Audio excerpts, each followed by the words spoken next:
Hello there, world of tankers. Welcome to the channel. I'm your host, Droodles Blitz, and in today's video, I'll be letting you know everything you need to about the latest coming soon trailer for World of Tanks Blitz. This is probably the most confusing trailer they've ever released, because they show like 10 brand new vehicles coming into the game, but there's no voiceover. So a lot of you probably watching that trailer are like, oh, that's cool, but what is it? So today, I'll be letting you know more in depth on what exactly you're seeing in this coming soon trailer. So as always, if you do learn something new and you want to see more content like this in the future, make sure to smash that subscribe button down below. With all that being said, let's get straight into it. In the first 10 seconds of the trailer, we can see that Wargaming is going to be releasing the Moose, otherwise known as the Toxique. This vehicle was supposed to be released about a month-ish ago in World of Tanks Blitz Reforged, but obviously that got cancelled, and because of that, this vehicle is now going to be released in Blitz during the next update.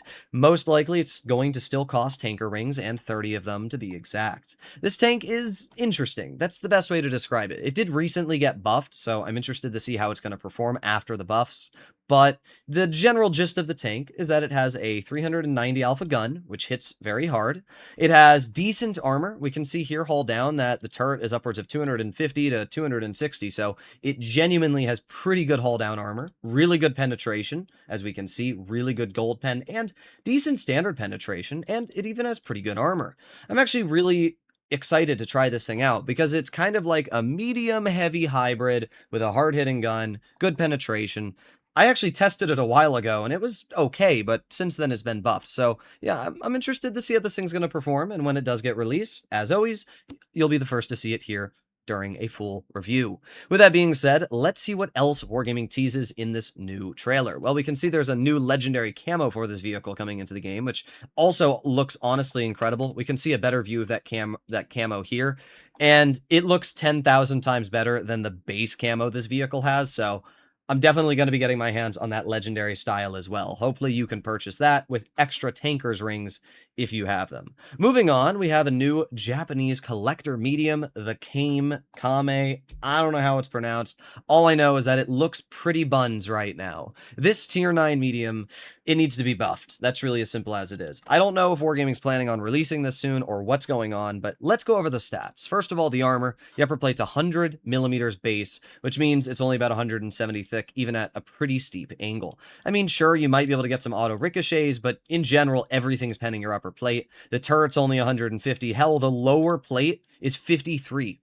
Like, you can literally butter through this thing and even pen it with high explosive. The side armor, you can pen it at this angle. Like, it has no armor whatsoever. It doesn't have gun depression either at 6 degrees, so you'd probably expect it to be super mobile and have a really good gun. Well, it does have a good gun. It does 640 clipping potential, and that's because it has a 1.5 second interclip and 320 damage per shot. That's all really nice. But unfortunately, it's slow. It only goes 50 and reverses at 14, making it basically the slowest medium on reverse speed, and its mobility on power to weight is horrible. Its overall size is huge, and it has some of the worst camouflage values in the game. So you add all that together, really the only part of this vehicle that seems intriguing at all is the gun, and the fact that you can drive a Skoda T50 and have a better overall capability in terms of mobility, gun depression, armor, and the fact that that tank also has a high DPM autoloader with a quick interclip. I just don't really see much of a reason to ever play this thing. So Wargaming, I really hope that you buff it. My recommendation, massively buff its top speed to like 60, give it a great overall amount of mobility, and give it better gun depression, 9 degrees, 8 degrees. That's what it should be. That would make it much better than what it currently is, and it wouldn't make it overpowered. With that being said, let's take a look at the next vehicle that they're going to show, and that is this, the Titan AMX. As we are well aware, Wargaming has put quite a few Titan vehicles into the game, like the Titan 54D, and basically what Titan tanks are is they are more armored versions of non-armored tanks. So the T-54 lightweight was turned into a medium called the Titan 54 and given pretty good armor. We have the Jagdpanther Titan, which also has decent armor on the upper plate, especially when the ability is active. And this is going to be the same way. It's going to sacrifice in terms of the gun, and it's going to gain in terms of the armor. I'm interested to see whether this is going to be an autoloader or a single shot. I'm assuming an autoloader. And if that's the case, I'm really excited for this thing because I have always really liked the idea of Titan tanks, but for a while, a lot of the Titan tanks haven't really stood out to me. But this one, it actually does. I think it looks great. I really like the design of it. And more importantly, I really hope that the armor's good. I think that if they balance this thing properly and make it fun, it'll genuinely be an amazing tier 8. So I'm really excited for this tank, but yeah, it's going to be a much more armored version of your generic AMX clipping heavy. So I'm really excited for that. We can see a better view here. This armor is most likely going to move up into these slits here. Same for the turret. The armor is probably going to expand. Looks really cool. Now we have a bunch of vehicles that I bet most of you don't even know about, and that is, I need to pull up the names just so I get them exactly correct. We have a couple new tanks. We are looking at here the Hussars. Hussars, I think that's how you pronounce it, is a tier 9 Polish heavy tank. And we can see the back of it there. Then we have the tier 9 light tank. This is the Denala. It is a tier 9 light tank, and it's Italian.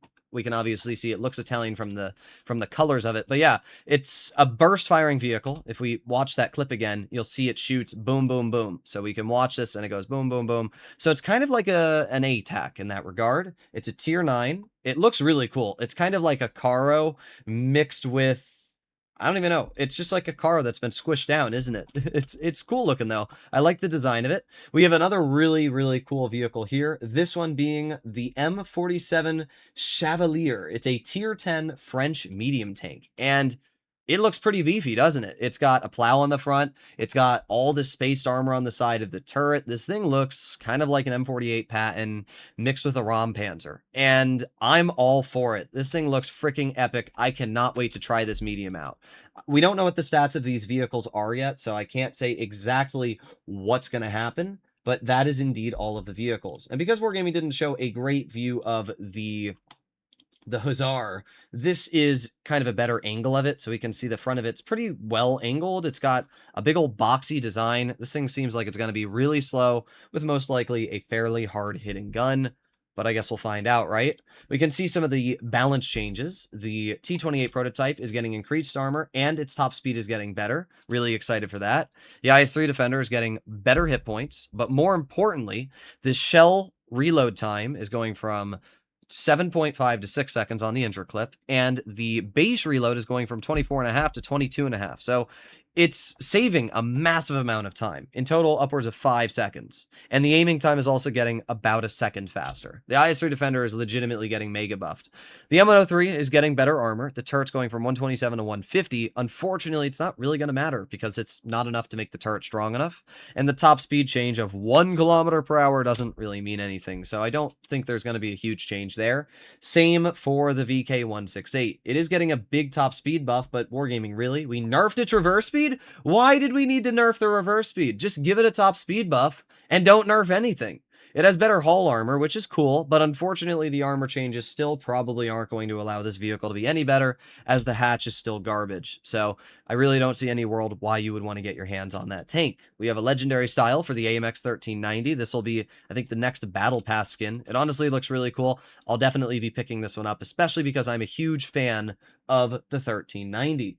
We have a legendary skin. I think this is called the Boat, and it's for the Brenos. It is a tier 8 French, I don't remember, but it's I think it's a tier 8 French medium. It might be a heavy, but either way, the Brenos is another very, very cool vehicle. In fact, we might have the statistics of the Brenos already if we type it in. Let's see if we have the stats of this vehicle, and indeed we do. So it is a tier 8 French heavy, and its armor is actually better than I thought. The upper plate's about 218, which means if you're running enhanced armor, it's pretty decent. It has good gun depression, so you can actually get that armor to be very solid, especially on the turret. And then it has a massive hatch, though, so the armor is only as good as you can make it. When it comes to the gun, it features an auto-loader. It has a double-shot gun, dealing 340 damage, and it features a 3-second interclip, so in total it's able to deal 680 damage. Has average overall DPM, but it's very mobile. Has a top speed of 45 And not only that, it features tungsten, it features super speed boost. This thing honestly looks pretty fun. I'm excited to play this thing. It's got good armor for how mobile it is. It's got a hard-hitting gun with decent DPM, and overall looks pretty strong. So yeah, and the legendary style for the Brenos honestly looks sick. So I'm very, very excited for it. We have here the SPHT legendary skin. I don't know why it hasn't been released already, but most likely Wargaming is going to be putting it into an auction to screw over players that spent hundreds of dollars already gambling on it. We have another legendary style here for the KV4. It even has an animation on the back. This style looks epic, by the way. Wargaming did a really good job on it, so really excited for that. We have some changes for equipment. Wargaming didn't really show it. They definitely aren't telling you what's going on here in the coming soon, but essentially, calibrated shells is getting nerfed. AP is going from 8% pen to 6% pen, and high explosive anti-tank is going from 13% pen to 7% pen. So calibrated shells is getting a massive nerf unless you have APCR. APCR is going from 5% to a 6% pen buff, so that's nice. Enhanced gun lane drive is going from 15% better aiming time to 12%, and refined gun is going from 15% better base dispersion to, I think it's 11%, and then V-stabs is going to have 17% better on move. So that's nice. Wargaming, if you're watching this, I still think you need to buff V-stabs more. Make it about 25% better on move, and make refined gun like 12%. I think that would be the perfect in-between. Then we arrive over to enhanced armor, and we also have improved assembly. Both of them are getting buffs. Enhanced armor is going from 3% to 4% better armor, and improved assembly is going from 4% to 5% extra HP. Engine accelerator and improved control are both getting buffs there. And then we are also getting a buff on cooldown, going from, what, 12%, I think it is, on consumables to 17% or something, which is actually quite nice. We have the seniority rewards. We can see the first tier, 100 gold, 10,000 XP. If you want to pause this, you can look at all of the rewards. We know already that if you are a 12-year player, you are going to have access to, I think it's 3 tanks. You have like an XM66F and 2 other tier 10s. I'm trying to find where it is, but there's so much information in this video. But essentially, you're going to have access to 3 tier 10s that you're able to choose from, which is pretty cool. Also, Wargaming, we got to stop with the AI. This video here, this is complete AI. You can see that from the actual way it's pixelated, but interesting. We can see that some game modes are coming back. We have a new Halloween event, looks like, is coming back as well. So very, very excited for that. Looks like it's going to be pretty dang fun. Shell velocity. Oh, yeah. The game is now going to tell you what the shell velocity of your vehicle is, or the shot you fire, which I actually think is really nice. I'm excited for that. We can see gravitizing is coming back, all the game modes that we know and love. So there's actually a lot we broke into when it comes to the coming soon trailer. There's 8 billion new tanks that are coming into the game. We have the Almus, which is going to be available for free. And we also have a bunch of other changes like equipment. We have the 12-year, 11-year, 10-year rewards. So there's a lot going on. I would definitely recommend to stay tuned to the channel once we get the stats from all of these vehicles listed. A lot of the tanks I've already made videos on. For example, we have a whole list of tanks which are in testing. If we go to Tankopedia and we go over to testing, we can see the Tychos, the Ambassador, the Toro, and the Bofors Triton, which are all in testing right now. So I'm interested to see how these vehicles are as well. But either way, whole boatload of information there that we've broken into. Hopefully you enjoyed the video. Make sure to smash that subscribe button, and I'll see you all in the next one. Bye-bye.